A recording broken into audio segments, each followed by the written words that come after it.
It was a creed written into the founding documents that declared the destiny of a nation. Yes, we can. It was whispered by slaves and abolitionists as they blazed the trail toward freedom. Yes, we can. Yes, we can. It was sung by immigrants as they struck out to the shores, pioneers pushed westward against the unforgiving wilderness. Yes, we can. Yes, we can. It was the call of workers to organize, women who reached for the ballots, a president who chose the moon as our new frontier, and a king who took us to the mountaintop and pointed the way to the promised land. Yes, we can to justice and equality. Yes, we can. Yes, we can. Yes, we can. Yes, we can. Yes, we can. Yes, we can. Yes, we can. Yes, we can. Yes, we can. Yes, we can.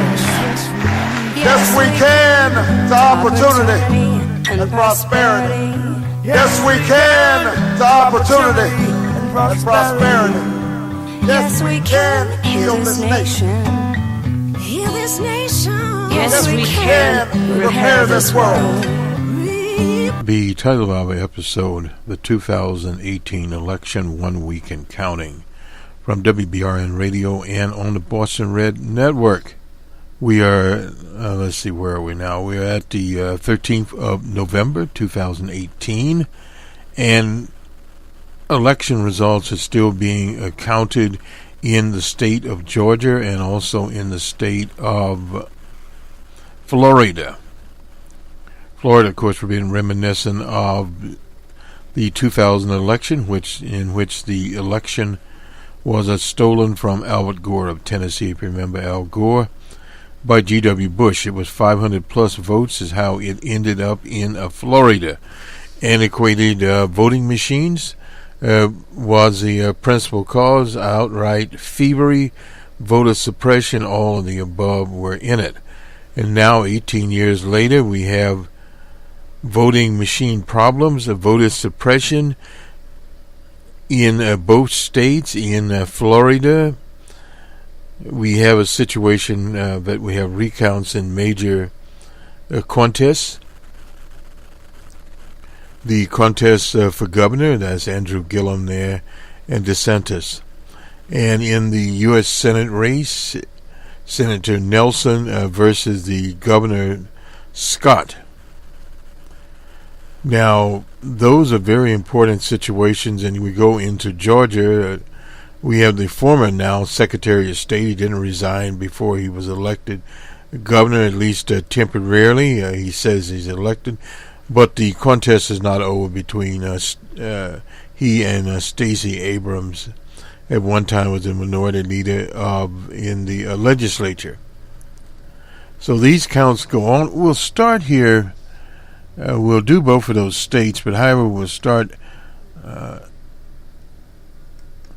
from the medium. Apparently, you can still cheat your way to win in Georgia. Brian Kemp isn't trying to beat Stacey Abrams. He's laying the groundwork for future voter suppression. This is Alex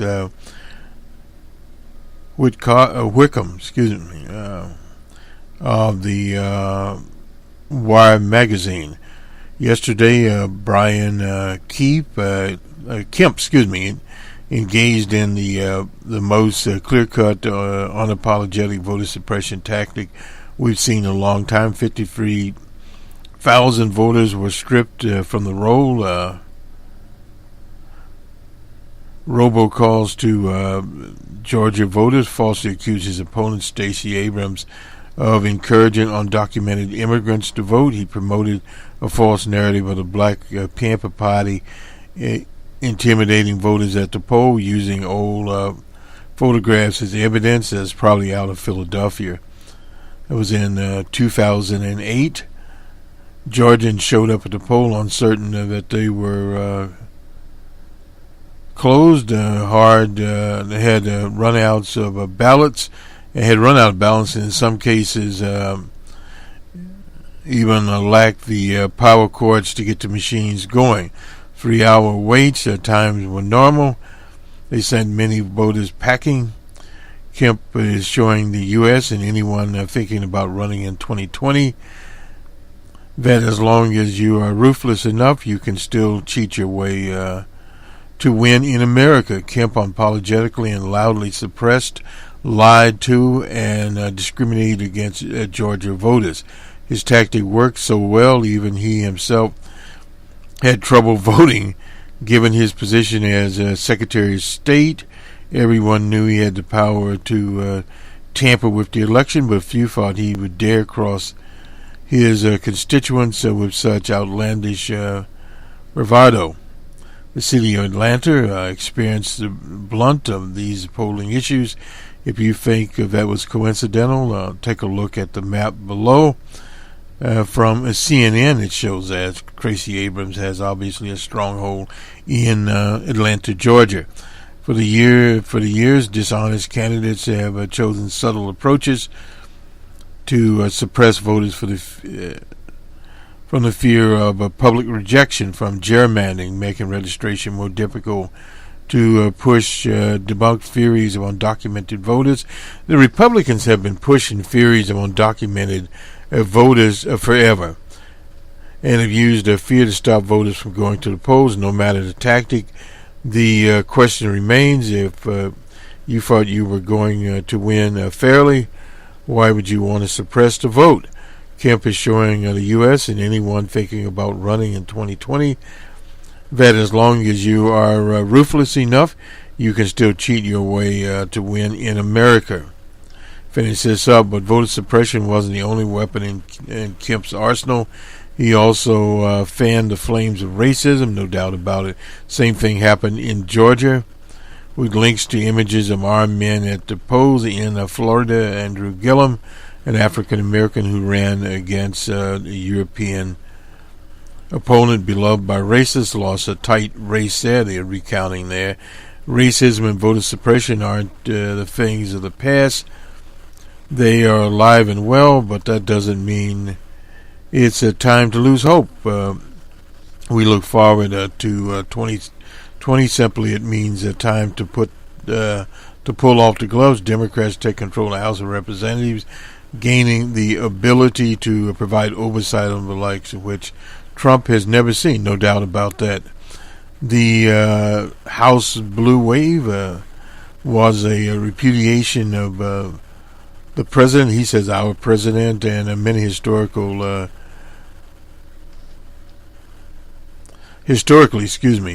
impenetrable Republican incumbents who were shaken in close races. These tight races should give us hope. Remember that fear is what they want you to feel. Hope is an antidote. Instead of allowing Kemp's strategy to be a blueprint for how to cheat an election win, let us be warned let it be a warning shot before the 2020 election. We can't let these tactics affect Election Day. Laws must be passed.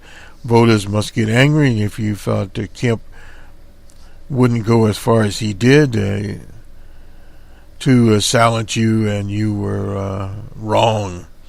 Let's not be wrong in 2020. This is from the piece, of course, is a personal reflection and doesn't reflect the opinions of any former employees. And he is the manager of audience development.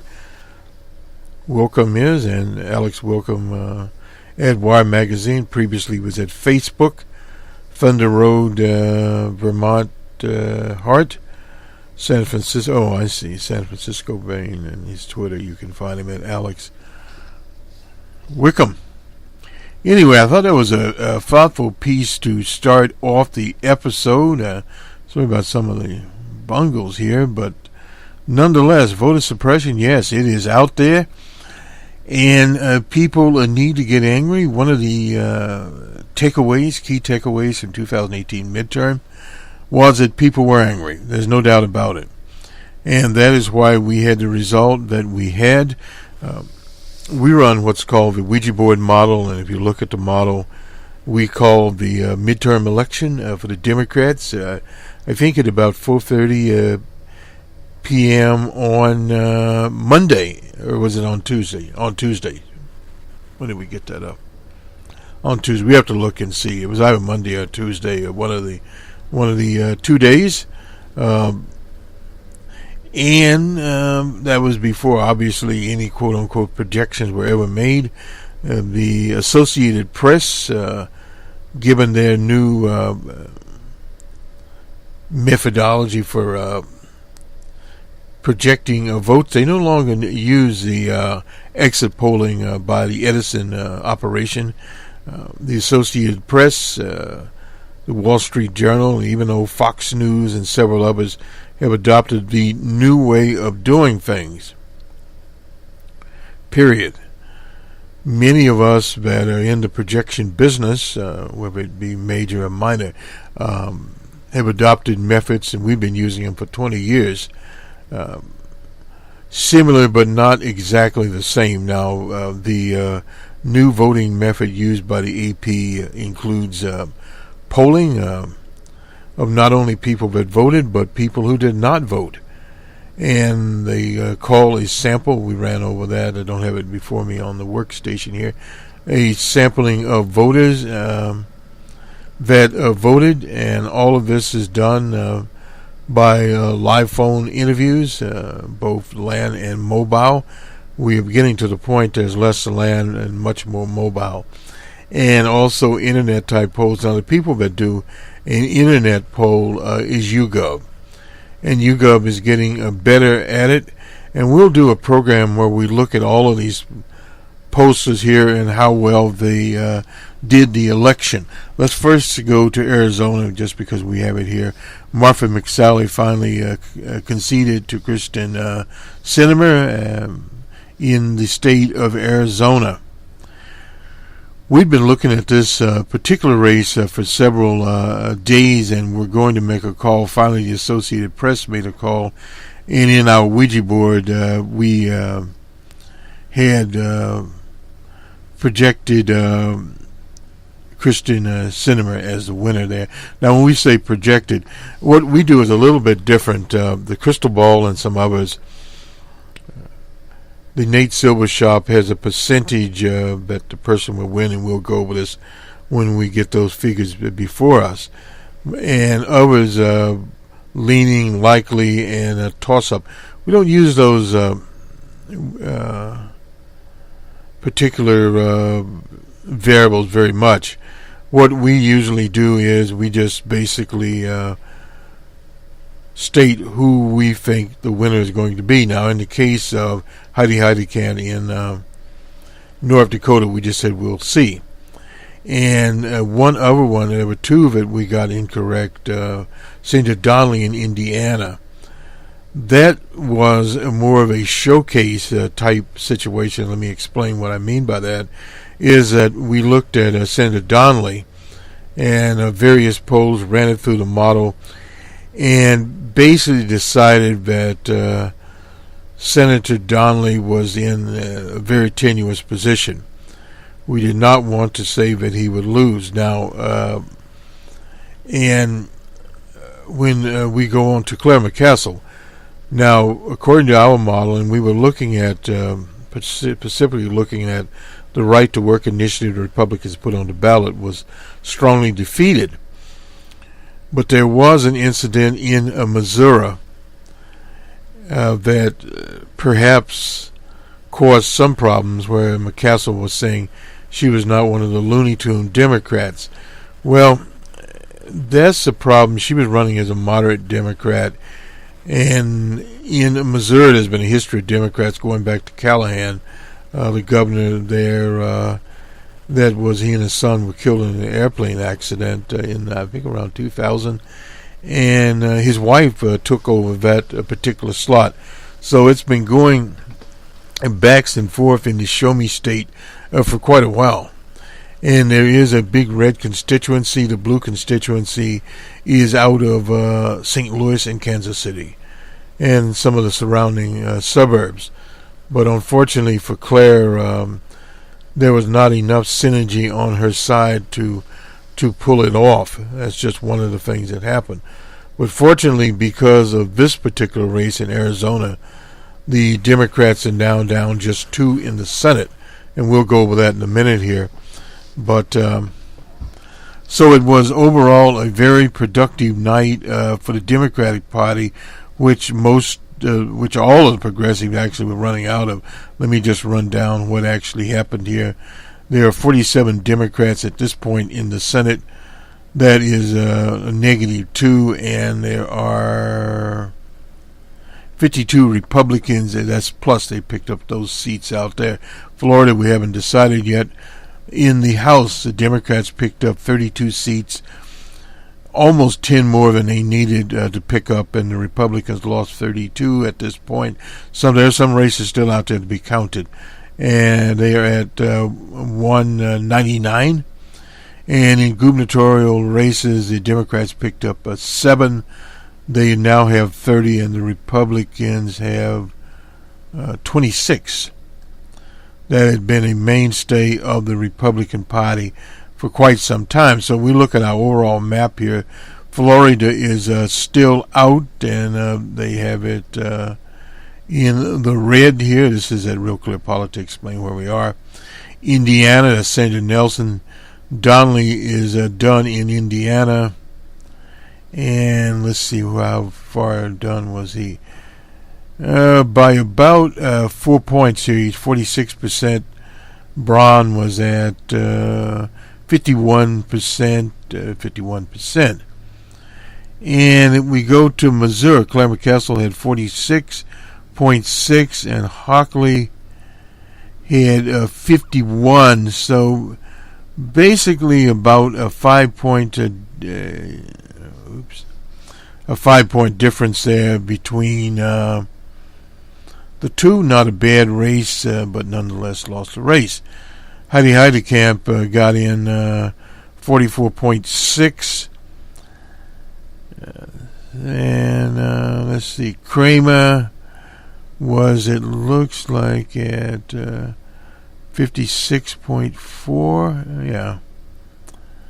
So about 8-point race. Closer than some. Some had her down by as much as 14 there. In Nebraska, really no one looked at Nebraska. I didn't even know they had a Senate race there. And of course, we go to Tennessee. Marsha Blackburn was another one there. She was at 54%, about an 11-point over Breslin in Tennessee. And let's see where else we have here. Oh, Mississippi. They're in a runoff in Mississippi. They are still in a runoff in a special election in Mississippi. Wacker won that race easily, 39 to 58 for Wicker.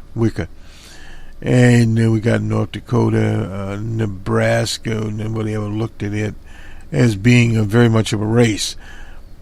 And Tennessee, Texas, our own Beto O'Rourke, came within, roughly 2.6. He's at 48.3, and Lion Ted Cruz at 50.9. So it was the closest race in Texas in a very long time for the Senate. In Utah, nothing there. We didn't even bother with Utah or Wyoming on the Senate side. So the House, we still have these races out there. Let's go to Georgia first here. In Cobb County, certified midterm results throughout 852 votes. Cobb County certified there with more than 310,000 votes cast, but 64% of the registered voters in the county. They also decided on its outstanding ballots, many of them provisional. They approved 1,432. Most of the 829 ballots that were submitted by people who were not properly registered to vote are not registered in Cobb County. In addition, 23 votes was rejected due to signature mismatch issues. That was a big point brought up. Not very many in there. And the lawsuits, of course, flying there.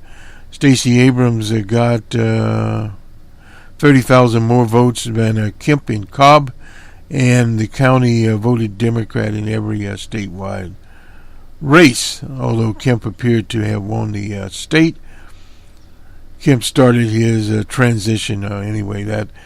So that is the case in. No one showed up there opposing the certification in Cobb County. The Georgia Secretary of State tells election officials to count absentee ballots. Ruby Kretchendan, I suppose, instructed officials Monday to count absentee ballots even if they lack the date of birth, as long as the voter's identity could be verified. Kretchendan issued the guidance there that they face, of course, a deadline today. It could affect voters in Gwinnett County, where election officials rejected 1,587 mailed-in absentee ballots. Has the largest number for this is Gwinnett County of absentee ballots for Abrams in the state. Many absentee ballots were rejected in Gwinnett because the voters filled out incorrect direct dates of birth or provided insufficient information on the return envelope. That is a very, very picky situation. What is required is a signature to vote and any additional information needed for the county to verify the identity of the voter, she wrote. Therefore, any election official that does not violate state law where they accept an absentee ballot despite the omission of a day or month of date. Kyrsten then sent a letter after the state election board voted unanimously Sunday to issue guidelines on how local election officials should proceed. State election board member David Wordley, a Democrat, said he's deeply disturbed by Kretchendan's letter. It makes it sound permissive that counties can reject absentee ballots if they want to. Woosley said, and it is cheap and unbranded trick to allow counties to reject ballots that federal law requires they count. And that's why the lawsuits are swimming there. Gwinnett County accounts for 31% of all of Georgia's rejected absentee ballots because of discrepancies with birth dates, addresses, signatures, insufficient information. And according to Gwinnett County's chair, Stephen Day, has also defended the county staff. There are definitely different political point of views on the election board, but we can agree that our staff has acted in a way that the law states they should. Day said following a closed-door election board meeting. Gwinnett is scheduled to certify its votes later today. Every county in Georgia must certify by 5 o'clock. Outcomes will be updated online. And let's see what else we have here. These are just live updates here. Stacey Abrams hoping to net 20,000 votes out of this. That would force a runoff. And Carol Boutreau has also filed litigation as she tries to close roughly a 900 vote deficit over the incumbent Woodall. That race. And let's see. A judge ordered a review of provisional ballots in a Georgia election. That's a federal judge there, Amy Totenberg ordered calls for a hotline for voters to check their provisional ballots were counted. A review of voter registration updated reports from the state government about why many voters were required to use provisional ballots. The decision comes as votes are still being counted in the race for governor and for governor. Totenberg said she's providing limited, modest relief to help protect voters. The order preserves Tuesday's deadline for county office to certify the results and the November deadline for Secretary of State to certify the rule, and joins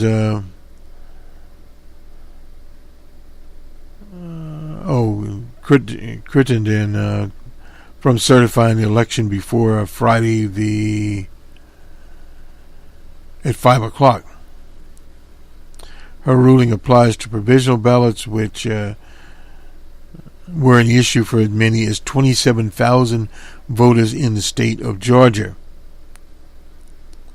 Only count provided that their eligibility within 3 days of the election deadline was passed on a Friday.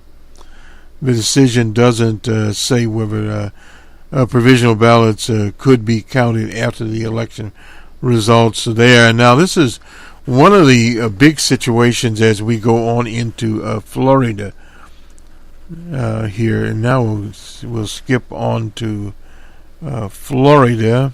Well, recount in Broward County, that's been one of the big flashpoints here. 2 days after state officials ordered, this is from the Miami Herald, incidentally, a recount in 3 key races that are within the razor-thin margins. The Broward County officials said Monday that they have yet started their recount of more than 700,000 ballots it must tally before the Thursday deadline. Now, this is in Florida. The election board chair, Brenda Snipes, said that she wasn't concerned and would meet the deadline even if the start recount is delayed until Tuesday morning. No, there's not any concern here. They've had problems in Broward County. I remember being there when they had the famous Chad exercise there. Election workers had begun that process on 10 machines late Sunday morning after technical glitches delayed a start for a few hours. Two new machines were delivered to the supervisor's office on Monday morning, and workers were still separating ballots as of Monday afternoon. About 10 representatives from both parties, of course, are overseeing this. Pre-recount work will continue until Monday evening or Tuesday morning, where we are now. That's from Deborah Carpenter.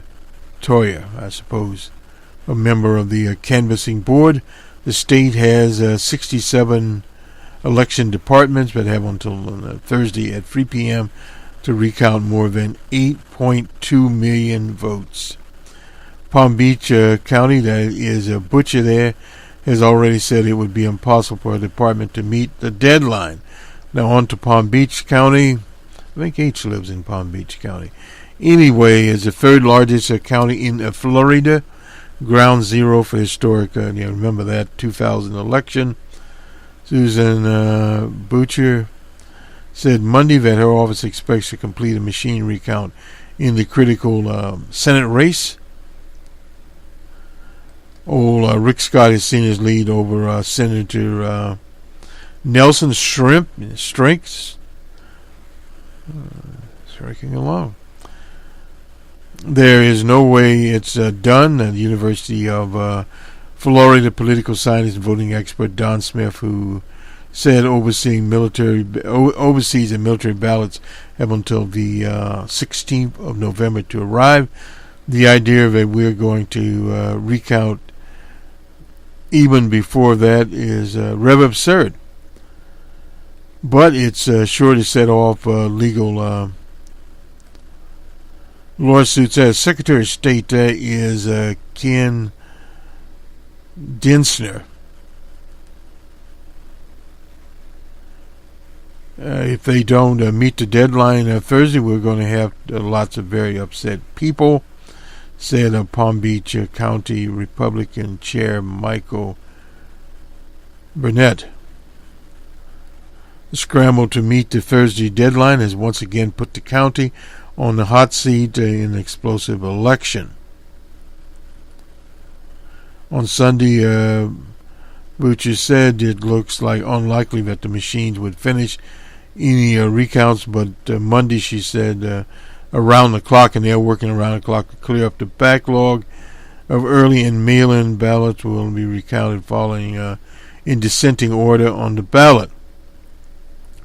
The Senate race was first by lower elections with a margin of 0.5% or less must be recounted by machines. If the margin is less than 2.5%, they must be hand tallied. Following the preliminary count, the Senate Agriculture Commission met the threshold with Scott ahead of Nelson by 0.15% and Nikki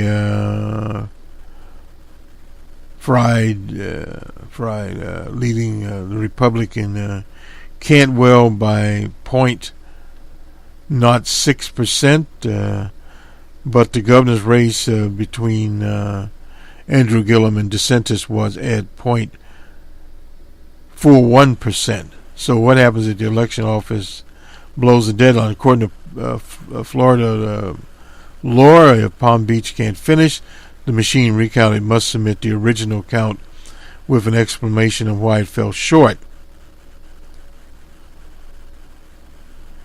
But Kendall Coffey, he represented Albert Gore, the vice president, in 2000. Legal challenge said the election law revisions were intended to keep the count going until it was completed. You don't give up just because you missed the deadline and stop. And that going back to 2000, where G.W. Bush stole the election after Pat Buchanan, who never campaigned in Palm Beach County, unexpectedly captured a large number of votes.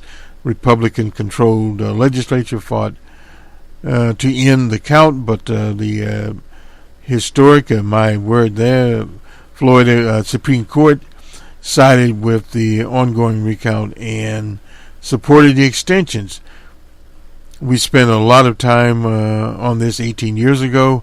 The Florida Supreme Court said yes. The U.S. Supreme Court rejected it.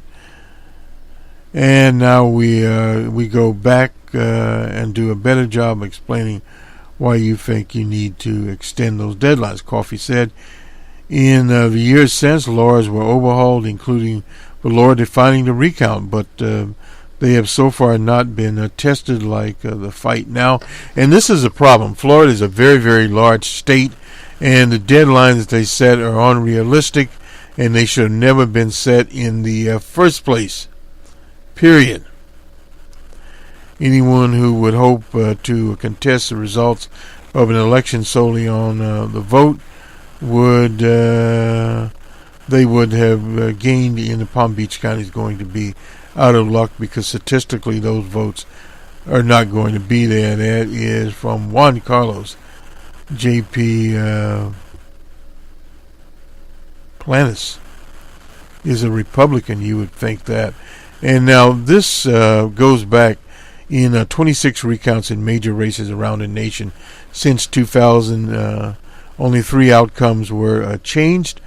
On Saturday, the reporting deadlines, 1,250 votes separated, 12,000, 500 votes separated Rick Scott and Senator Nelson. The most contentious of the 3 recounts, and 34,000 separated Andrew Gillum and DeSantis. Nikki Fry held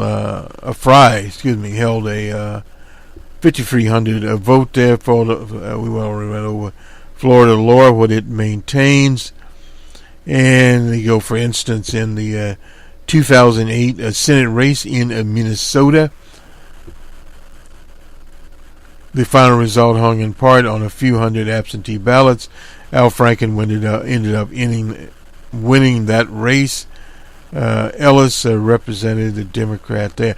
Now, Ellis is also involved in this. He's an election lawyer involved in this particular race. I think what the history of recounting has indicated is that on the whole, errors that are unearthed in recounting are innocent errors, and they kind of balance out. What's a 50-50 theory there? We found that, but however, though, in some of these contests, I remember the contest involving Al Franken. We projected that Al Franken would be the winner. There were 300-something votes over Coleman, and he retired Coleman to trash county history, and he's still in it. In Bryan County, some 25,000 votes cast a ballot in the governor's race without weighing in on the Senate race. Now that's a disproportionate high number of people. Ellis said the Nelson campaign believes the discrepancy could be attributed to a tabulation error.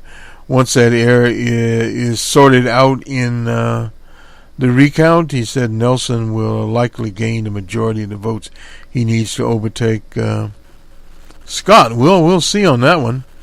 Quite possibly, if in fact it is 25,000 votes difference there, there could be an error in probably what's called so-called straight ticket voting. One thing, even if one of those 25,000 undervotes are discovered in a recount given to Nelson at 69% rate, he would won votes in Breyer. The senator would still be about 4,800 votes shy of Scott. For another, voting machine simply doesn't make mistakes on this scale. Very often, experts say.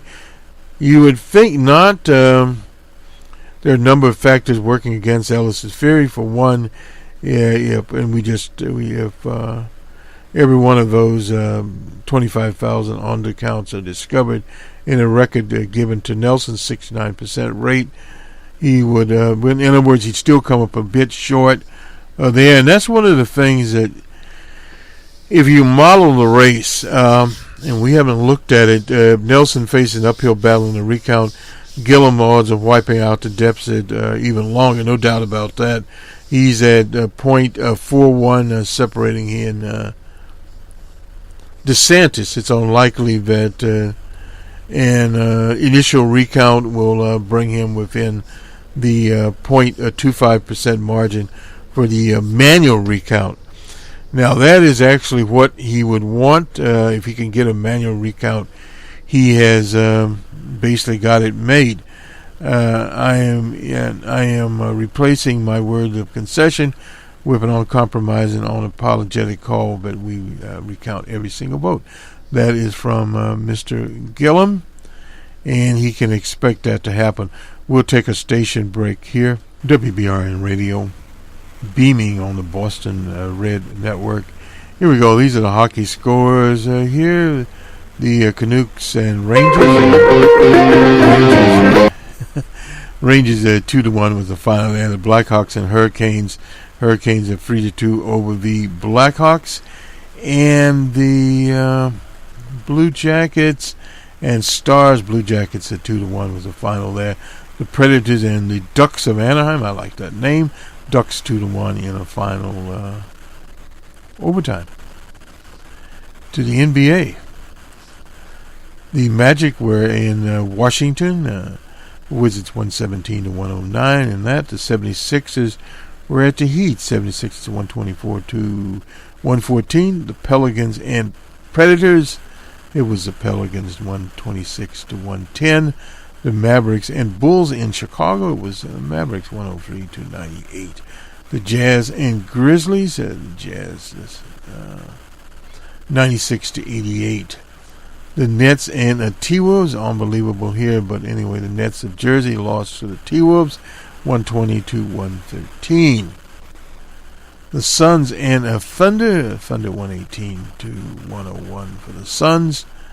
The Spurs and Kings 104-99 for the Spurs of San Antonio. And in an overtime, the final here, the Warriors and the Clippers of Los Angeles. Clippers 121-116. Mr. Kevin Durant showed up, no doubt. Anyway, so that is the NBA, the NHL, sports here. Just looking over the marquee page to see if anybody showed up that should show up. Big thing here. The NBA's next big cash grab taking over your downtown. Well, been interesting, man. There's always something going on. Looking at baseball here.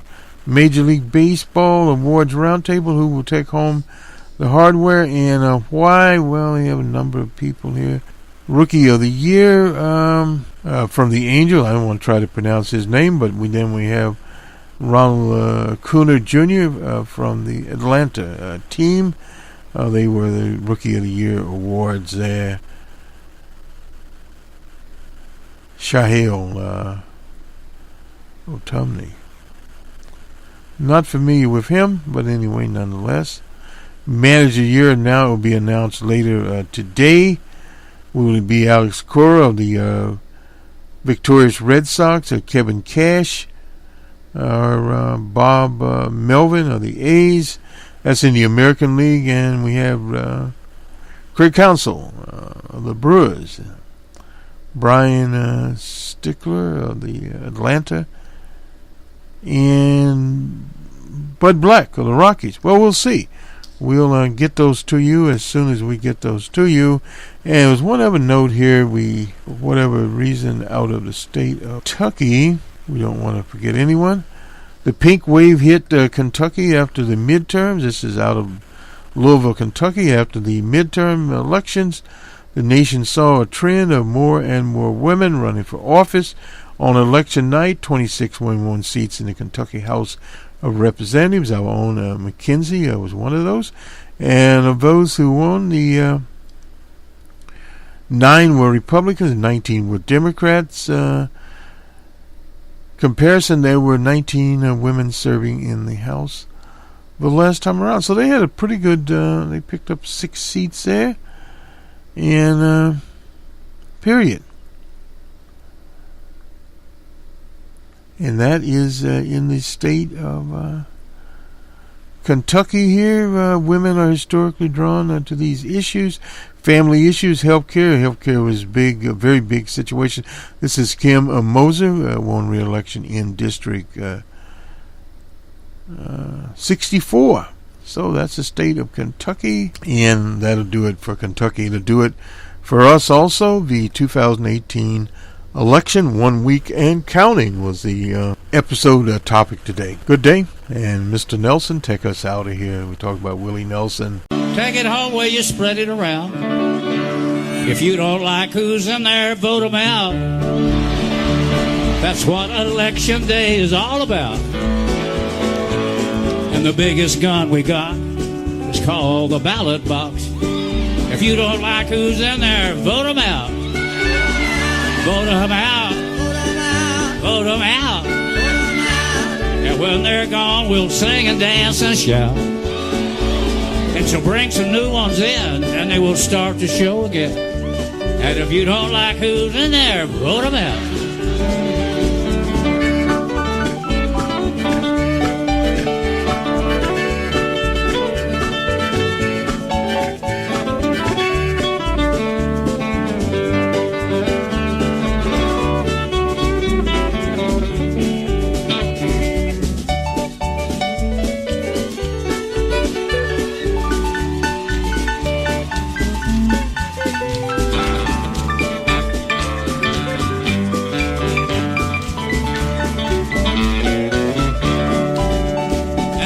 It's a bunch of clowns you voted in.